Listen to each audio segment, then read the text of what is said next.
Show. We're going to go to the phony Letitia James incident where Letitia James is being indicted for mortgage fraud over a 30-year period. She's not done it once. She's not done it twice. She's not done it 3 times. She's not done it 4 times. She's guilty of it many times over. So we're gonna pull this back here and find out exactly what's going on with Letitia James. Letitia James losing all kinds of key support. Letitia James looking at an indictment. The grand jury subpoenas, they're flying, and what is she doing but fanning the flames of Donald Trump? So she's trying to make things more difficult for him. But I hate to tell her, you know what? The feds are going to win this thing all day long. The reason they're going to win, and the reason she's not a very good lawyer, frankly, is because of, well, this little thing called the Constitution. You know, that little thing that you were supposed to have studied, if you would, one Letitia James in law school, that law school that you went to, really not making anyone proud. Now, she's basically going after the locals. This is a breaking story coming to us courtesy of the New York Post that had the exclusive on this. Oswego, New York. Okay, the local officials there are like, whoa, because apparently Letitia does not want them.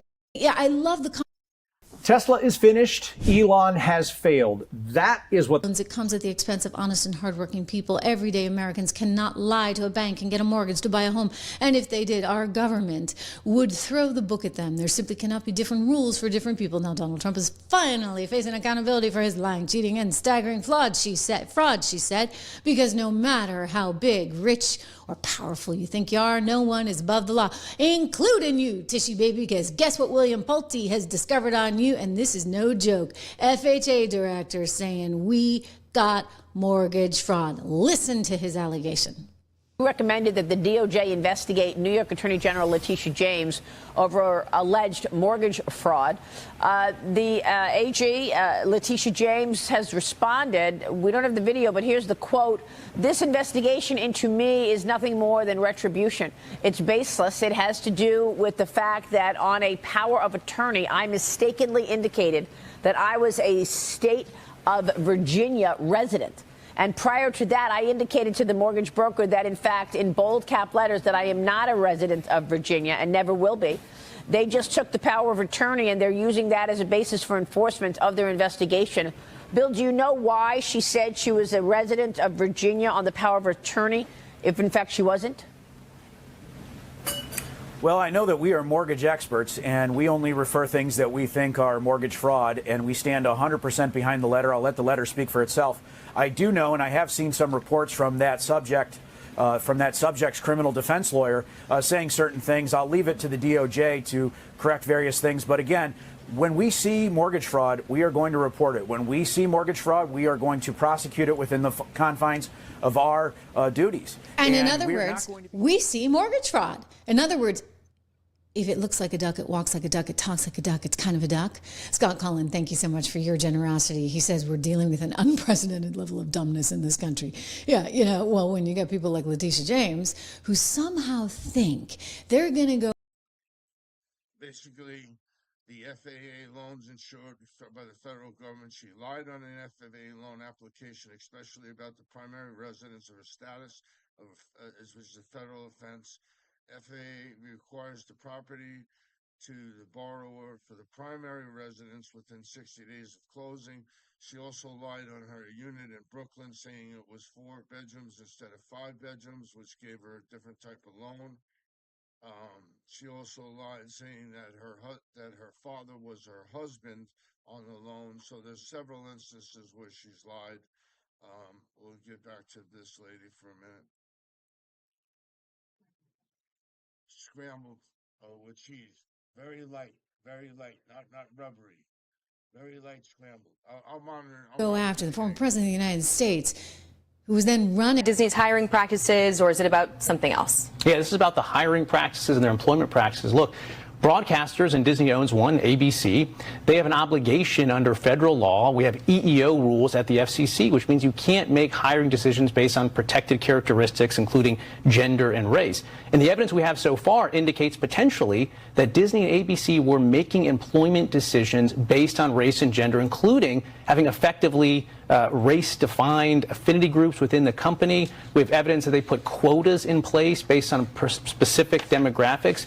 If the evidence does, in fact, play out and shows that they were engaged in race and gender-based discrimination, that's a very serious issue at the FCC that could fundamentally go to their character qualifications to even hold a license. But we're going to follow the facts wherever they go. Look, President Trump's been clear. We are turning the page on DEI. The first week I was chairman of the FCC, I said we are ending our own promotion of DEI at the FCC. People will be shocked if they learned the millions of dollars that the FCC alone was spending to promote DEI. We had it listed as our second highest strategic priority. I mean, think about everything the FCC can and should be doing. National security issues, bridging the digital divide, space economy. And we had promoting DEI as our #2 strategic priority. Now we're going to focus on our core mission. The core mission. Getting back to basics. What do you know? Oh, that's bad news for The View, and that's bad news for Disney, and that's bad news for MSNBC. MSNBC tried to get out of it, though. Remember, they fired this girl. So if you think that you can vote for what people see as their destruction and then demand that they still are cool with you and kiki with you and have Thanksgiving with you, like, I think you're kind of missing the point. Well, I mean, so much to go through, so many questions. I came onto the set and Willie said, hey, by the way, because we were talking about the historic nature of this sweep. Yeah. And Willie said, do you know, he only lost Illinois by 4 points. 4 points in New Jersey by 5. I mean, you talk about So they get rid of Joy, and it's amazing, right? It's amazing.